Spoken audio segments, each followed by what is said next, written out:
어떤 사람이 강가를 이렇게 거르다가 물에 빠지고 말았습니다. 물에 빠졌는데 마침 거기를 지나가는 어떤 사람이 있었습니다. 근데 그 사람이 지나가면서 강에 빠져가지고 살려달라고 허우적거리는 사람에게 어떤 사람이 지나가면서 발견하고는 뭐라고 이야기를 하느냐면 그 사람에게 한마디 합니다. 좀 조심 안 하고, 왜 조심 안 하고 저렇게 물에 빠져가지고 저런 곤욕을 당하지? 좀 조심하고 그 옆을 잘 보면서 다니지. 그 어쩌다가 물에 빠져가지고, 그래서 안타깝게 한마디 나름대로 권면을 하고 이렇게 지나가는 거예요. 근데 어떤 사람이 또 이래서 지나갑니다. 근데 그 사람이 지나가면서 뭐라 하느냐면, 아이고 이보시오, 그 빨리 올라오라고. 여기 밟고 저기 어떻게 하고 손 잡고 이래 하면 이래 올라와지겠는데 그냥 그렇게 물에 빠져 죽어가지 말고 빨리 이렇게 해서 올라오라고 그렇게 막 이야기해요. 어떤 사람이 또 이 강가를 지나가다가 물에 빠진 사람을 발견합니다. 근데 그 사람이요, 보자마자 갑자기 자기 짐을 내려놓고는 뛰어가지고 물속에 들어가가지고 그 죽어가는 사람을 안고 살려서 건져내는 것입니다. 여러분은 어떤 유형입니까? 여러분은 살아가면서 만약에 내가 어느 강가를 지나가다가 강에 빠진 사람을 보면은 물론 조금 경우가 다른 경우도 있지. 뭐 수영을 못한다든지 상황이 뛰어들지 못하는 그 마음을 말하는 거예요. 그 마음. 우스개 이야기했지 않습니까? 어떤 사람이 물에 빠졌을 때 여러 사람이 강가에 빠진 사람을 쳐다보고 막 발을 동동 굴리면서 저 누가 좀 들어가서 건져주지 건져는데 왜 젊은이가 하나 붕 뛰어내려가 그 사람을 건져준다는 이야기 있지 않습니까? 근데 그 사람이 그 사람을 건져놓고 그 젊은이가 하는 말이 누가 저를 밀었습니까? 라고 그렇게 이야기를 했다는 거예요. 억지로 누가 밀어가지고 아마 빠졌던 모양이죠. 이런 어떤 우스개 이야기는 있을는지는 모르겠지만은 그러나 여러분 스스로가 생각할 때 나 같으면 과연 어떤 유형에 속하는 사람인가라는 것을 스스로 꼭 한번 확인해 보시기 바랍니다. 하나님이 우리에게 원하는 크리스찬의 열매 있는 삶의 모습이다라고 하는 것은 첫 번째 사람도 아니고 두 번째 사람도 아니고 바로 세 번째 사람과 같이 할 수만 있다면 최선을 다해서 그를 내가 구할 수 있는 방법을 찾아서 구해내는 것. 이것이 바로 열매 있는 크리스찬의 삶의 모습이다라고 성경이 계속해서 열매를 이야기합니다.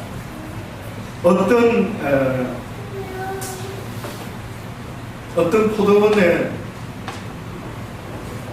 그 무화과 나무를 심은 것이 있었다라고 성경이 이야기합니다. 누가복음 13장에 나와 있는 이야기입니다. 그런데 아마 주인이었던 모양이죠. 그 가원지기도 있었고. 근데 원인이 정확히는 포도원에 웬 무화과 나무를 심었을까? 그런데 성경에 보니까 이렇게 설명해 놨습니다.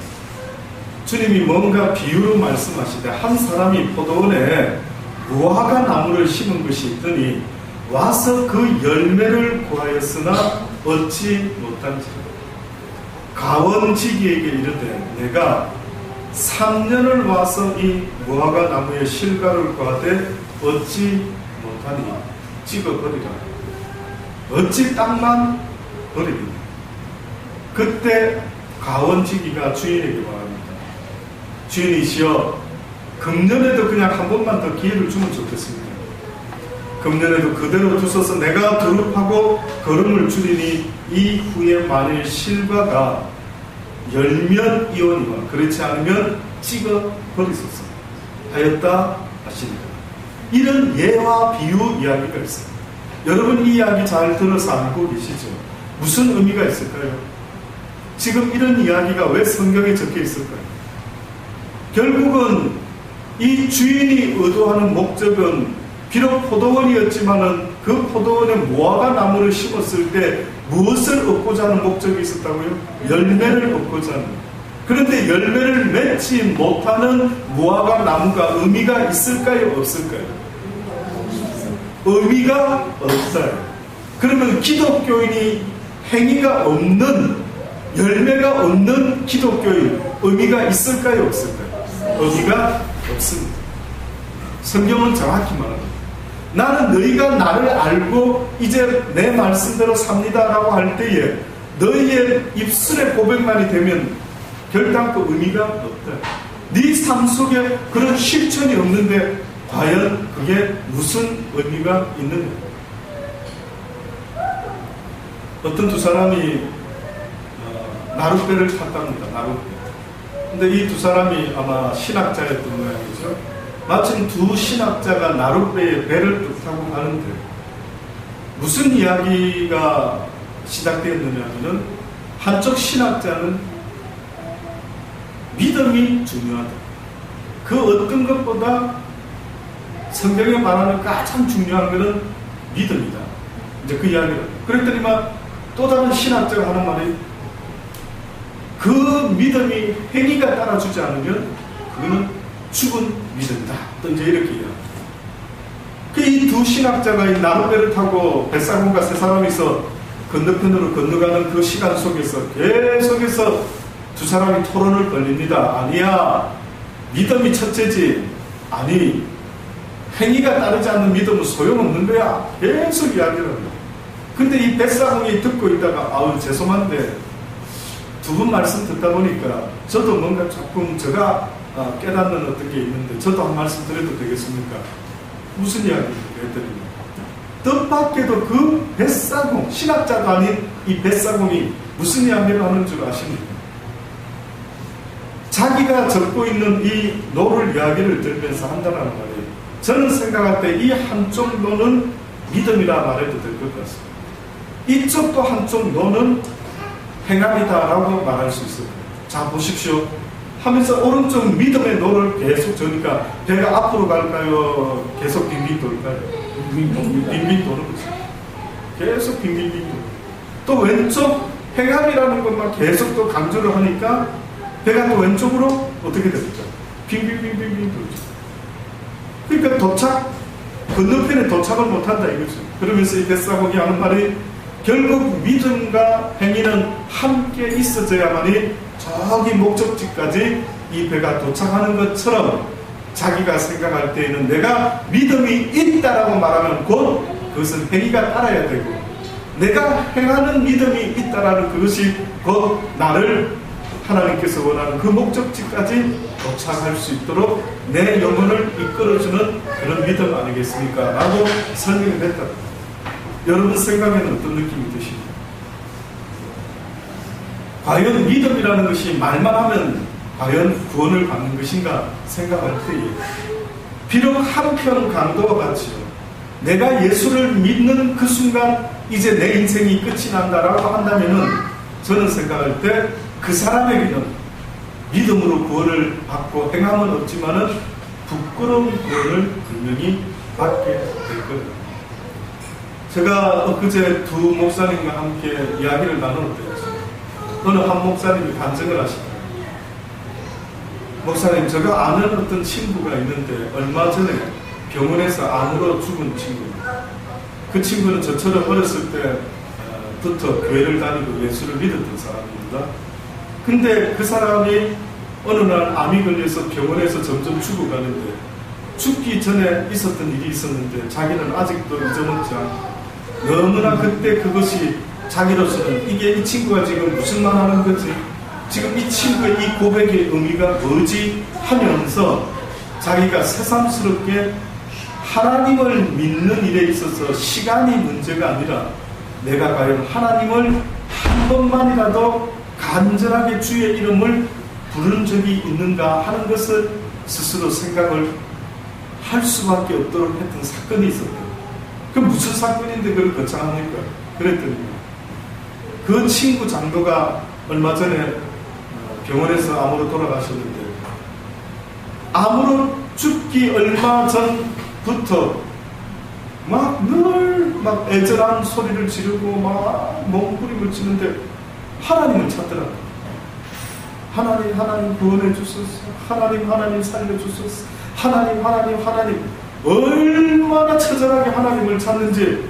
근데 이 친구가 숨을 거두기 바로 직전에 그가 하는 말이 드디어 내가 구원을 받았다. 죽기 바로 직전입니다.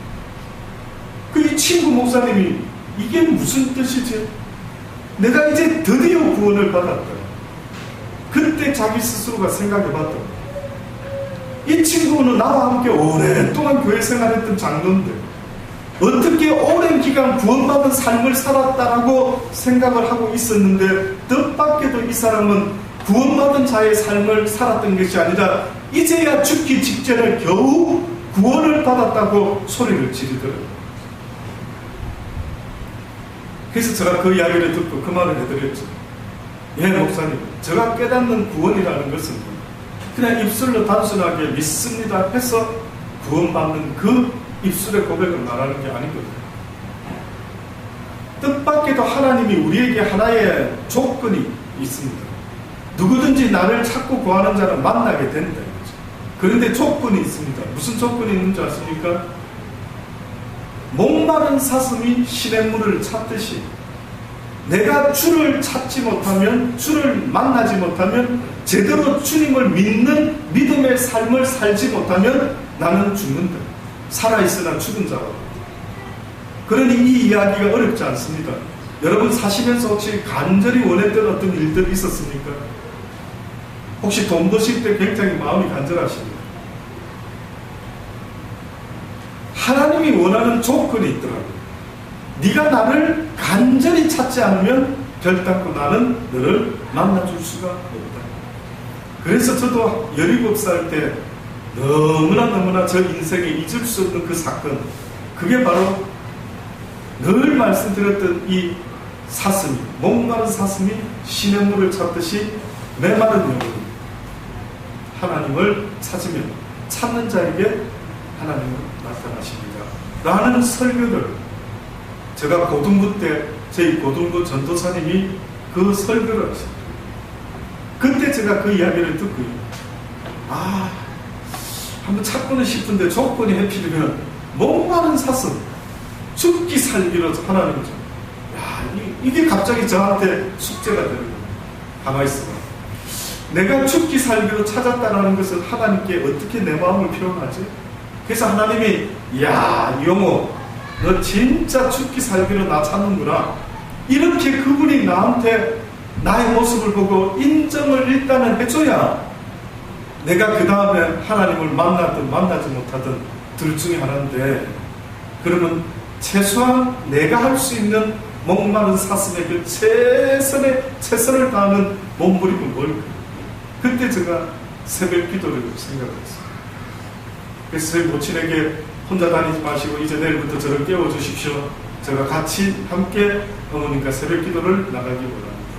그때 고등학교 2학년 때였어요. 고2 겨울방학. 그래서 드디어 그런 도전을 받고 기도실에서 예배를, 새벽 기도를 늘 드렸는데 마룻바닥에 이렇게 앉아서 예배를 드리는 장소에서 방석을 갖다 놨습니다. 그런데 그 순간에 제가 태어나서 처음으로 그 성령의 감동이 뭔지를 몰랐는데 그 성령께서 내 영혼을 감동을 시키시는 거예요.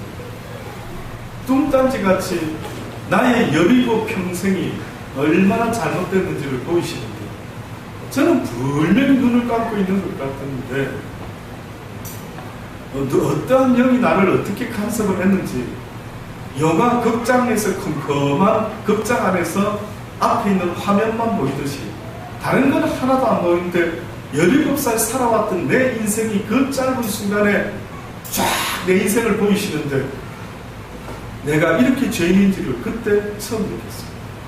그래서 하나님 살아계십니까? 뭐 이런 걸 따지러 갔다가 그냥 그 자리에서 펑펑펑펑 울기 시작하면서요.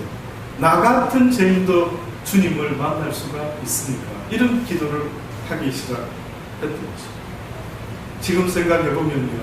은혜 중에 은혜다. 내 삶 속에 정말로 하나님의 은혜라고 말할 수 있는 은혜 중에 은혜는 바로 내 마음이 목마른 사슴의 심정이 되어서 하나님을 찾을 수 있도록 나에게 기회를 주신 그 하나님의 은혜가 나의 인생을 이렇게 바꾸어나가라는 것을 생각하게 됩니다. 결국은 그 하나님을 제대로 알지 못하게 되면 내 인생에 있어서 하나님이 기뻐하시는 그 성령의 열매를 결단코 맺을 수가 없다라고 성경이 말씀하고 있습니다. 그래서 그런 줄 기억나십니까? 그런즉 어찌하리요 우리가 법 아래 있지 아니하고 은혜 아래 있으니 죄를 지으리요 그럴 수가 없다. 은혜의 법 아래에는 죄라고 말하는 것이 아무것도 있을 수가 없다라는 사실을 잊지 마십시오. 너희 자신을 종으로 들여 누구에게 순종하든지 그 순종함을 받는 자의 종이 되는 줄을 너희가 알지 못하느니라. 결국은 인간이라는 존재는요, 내가 어떤 생각의 종이 될 것인가 선택하는 선택의 권한은 있을지 몰라도 결단코 내 스스로가 모든 생각의 주체가 아니다라는 영적 비밀을 지금 말씀하고 있습니다. 인간의 머릿속에 들어오는 생각이라는 내용을 보면은 정확하게 두 종류가 있습니다. 하나는 하나님으로부터 오는 선한 생각이 있고 또 하나는 육신의 악한 세상 사단 마귀가 주는 육신의 생각이 있는데 이 두 생각 속에서 내가 선택할 수 있는 그 선택권을 가지고 선택할 때에 내가 만약에 누구의 생각을 선택하든지 오늘 성경이 뭐라고 말합니까? 너희 자신을 그 선택한 것에 종이 될 수밖에 없다. 그 순종함을 받는 자의 종이 되는 줄을 너희가 알지 못하느냐? 어떤 이는 죄의 종으로 사망에 이르고 혹은 순종의 종으로 의에 이르고 하나님께 감사하리로 너희가 본래 죄의 종이더니 너희에게 전하여 준 바 교훈의 본을 마음으로 순종하여 죄에게서 해방되어 의에게 종이 되었느니라. 너희의 육신이 연약함으로 내가 사람의 예대로 말하노니 전에 너희가 지체를 부정과 불법에 들여서 불법에 이른 것 같이 이제 너희 지체를 의의 종으로 들여 거룩함에 이르라. 잘 들어보십시오. 너희가 죄의 종이 되었을 때에는 의에 대하여 자유하였느니라. 너희가 그때에 무슨 열매를 얻었느냐? 너희가 잘 생각해봐라. 네가 하나님을 제대로 알기 전에 네 머릿속에 어떤 생각이 들어왔고 네가 세상을 살면서 어떤 선택을 하면서 살았을 때 그 선택의 기준이 어디서부터 무슨 생각에 근거해서 분명히 선택했을 것인데 네가 그때 그것을 선택하며 살았을 때 네 심령에 어떤 열매가 맺었는지 한번 기억해 볼 수가 있겠느냐? 지금 그렇게 물어보시죠. 여러분, 눈에 보이지는 않지만 여러분 삶 속에 어제는 왠지 마음에 기분이 좋은 하루였던 때가 있고 이상하게 오늘은 기분이 완전 꽝일 때가 있죠.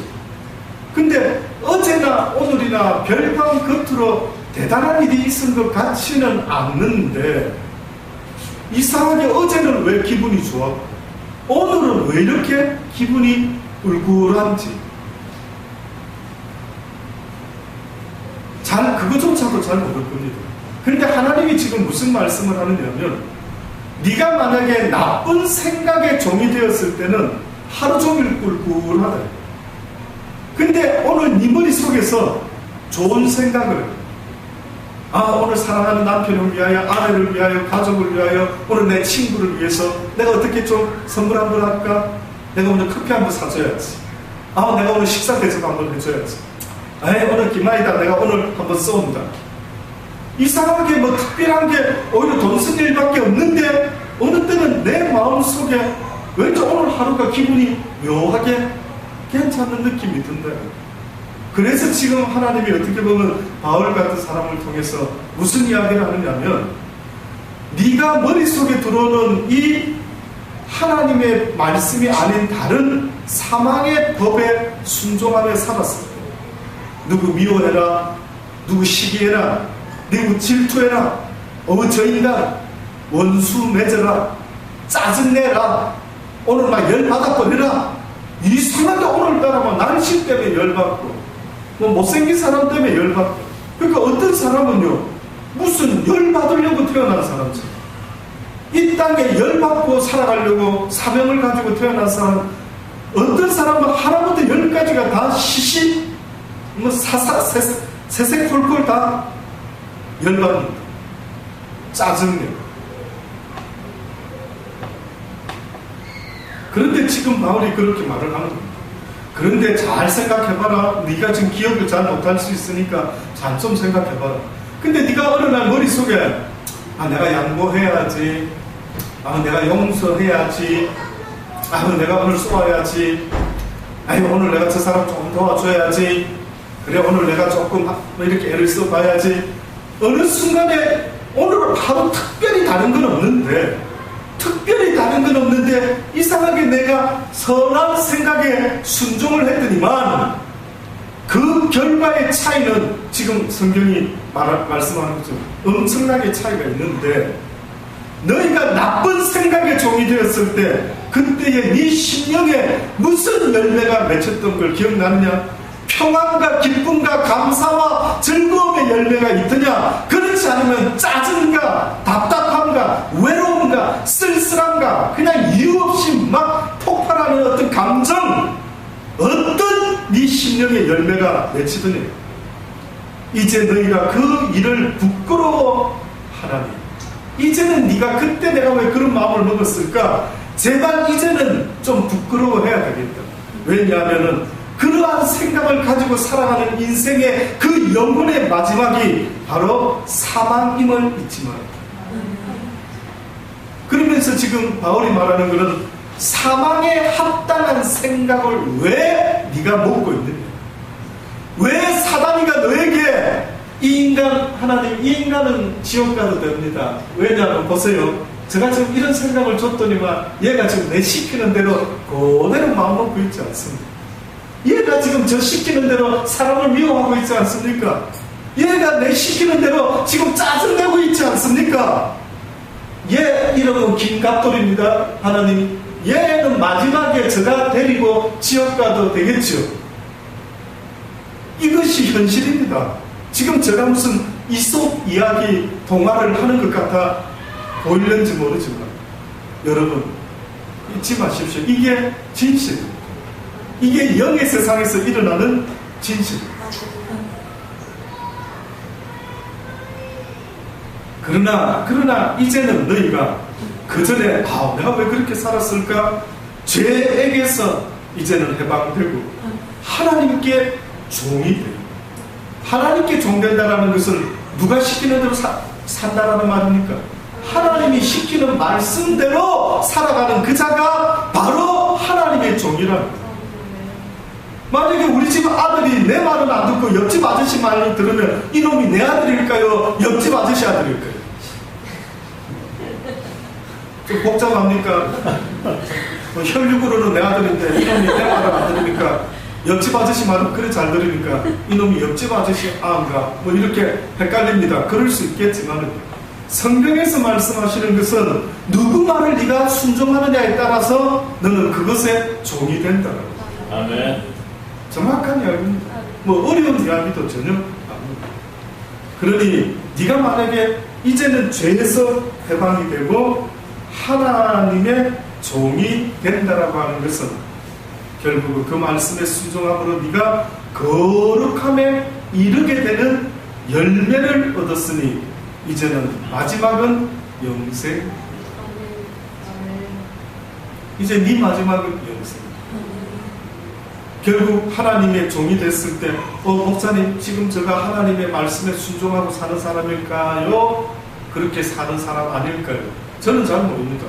저한테 묻지 말고 여러분 스스로한테 물으시면 정확히 답이 나올 수 있어요. 내 마음속에 그리스도의 평화가 있는지 없는지 보시오. 주님이 주시는 평화,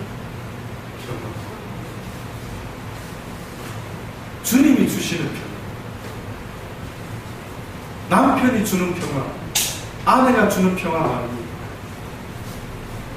아마 아이들은 그런 생각할 겁니다. 아빠가 일 마치고 돌아올 때에 맛있는 통닭을 사왔대. 그 순간에 아이들에게는 뭐가 임하는 겁니까? 평화가 임합니다. 맞지 않습니까? 저는 아이들이요, 뭐 맛있는 것 앞에 이렇게 모일 때 그 얼굴을 쳐다보면 얼마나 밝고 빛나고 평화로운지 그 미소를 보면은 놀랍습니다. 저는 우리 새娘를 키우다가 예배드리자 얼마나 몇 번을 말해야 될지 모르니까 승재야 내려와 한번 내려오면 민재는 어디서 마음을 찾아와라 민재야 또 안 되면 야 정재 네가 저런 데리고 와 계속 또 불러가지고 또 찾아서 예배 한번 가정 예배 한번 드려보려고 난리를 치고 하는 근데 너무 놀라운 일이 있습니다. 뭐겠습니까? 피자 한 판 딱 두 판이나 시켜가지고 야 승재 민재야 피자 먹자 이러면 전 놀랬습니다. 큰 놈 두 놈이요 서로 먼저 뛰어내려올까요? 왜 뛰어내려올까요? 혹시나 늦어가지고 형이 피자를 더 먹을까? 아니면 저 동생 녀석이 피자를 좀 더 먹을까? 뭐 이런 마음 때문에 와, 뭘 하다가 딱 한 번만 그래도 안 내려올 때는 두 번만 하면 정확합니다. 먼저 먹는다 이러면 막 딱딱딱 소리가 나면서 내려오는 거 시간을 그때는 저희는 뭐 애절히 뭐 붙어갈 필요도 없고 아무런 말고 그때 모였을 때 이 아이들의 얼굴 여러분은 혹시 그런 거 유심히 보신 적 있습니까? 못 보셨으면 오늘 가서 한번 실험해 보시겠어요. 유심히 한번 보십시오. 얼굴에요 피자 한 판 갖다 놓고 회심의 미소와 온갖 그 순간만큼은 정말로 평안과 기쁨과 즐거움 어쩔 줄 몰라는 그들. 근데 지금 하나님이 뭐라고 말씀하냐면 내가 주는 그 평안 내 말에 순종했을 때 자 내려와라 예배드리자 하고 우르르 내려왔을 때에 나도 모르게 내 마음에 세상이 피자가 줄 수 없는 기쁨과 즐거움과 평안을 혹시나 느껴봤는지 여쭤보고 싶어요. 아직도 그 맛을 모른다 할 때는 기도하시기 바랍니다. 주여 내 마음에 세상이 줄 수 없는 그 평안을 내가 맛보지 못하고 어떻게 날마다 죽게 나오며 어떻게 예배 시간을 기쁜 시간으로 기도하는 시간을 즐거운 시간으로 어떻게 삼을 수가 있겠는가? 맛을 보시기를 바랍니다. 주님 많이 주실 수 있는 그 맛. 그러나 그 평화의 맛은 곧 무엇으로 마지막은 끝이 나느냐면 오늘 말씀의 것처럼 무엇으로요? 영생으로 끝이 나요. 그래서 결론을 냅니다. 죄의 삭은 사망이요 하나님의 은사를 자꾸만 여러분은 특별한 걸로 말하는데 하나님이 주는 선물을 말합니다. 선물은 줄만한 사람에게 하나님이 그저 값없이 기분 좋게 주는 겁니다. 얘한테는 이게 필요할 것 같아. 쟤한테는 저 선물이 필요할 것 같아. 쟤한테는 저런 은사 이런 은사 근데 선물이라는 뜻인데 하나님이 우리에게 주고자 하는 마지막 은사 마지막 선물 잊지 마시기 바랍니다. 뭡니까? 이거 말고 어떤 은사도 하나님이 마지막으로 주고 싶은 은사는 어떤 은사도 이 땅에서 뭐 온갖 신유의 은사 무슨 은사 마지막 은사는 영생이다. 믿으십니까? 저는 여러분이요 이 땅에서 필요로 하는 은사를 얼마나 열심히 구하는 사람 많이 봤습니다.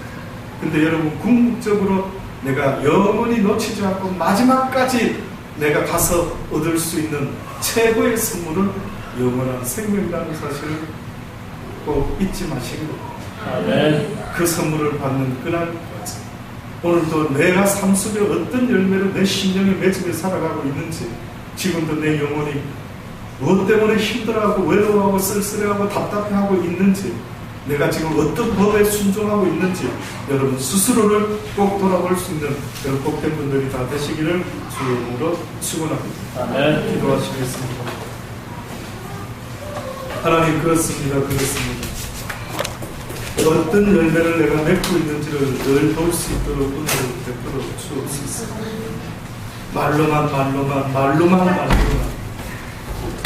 그냥 실제는 전혀 그런 열매도 없으면서 그런 열매를 맺은 것처럼 착각하며 혹시나 또한 스스로를 속이고 있지는 않습니다.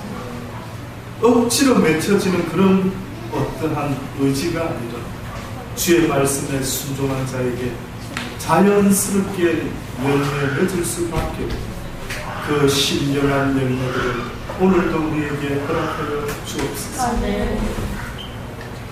날마다 그 열매를 주님 앞에 보여드리니 주님께서 언제든지 그 열매를 따먹기 원하실 때에 내어놓을 수 있는 우리의 믿음이 되게 하여 주옵소서. 감사합니다. 예수님의 이름으로 기도드립니다.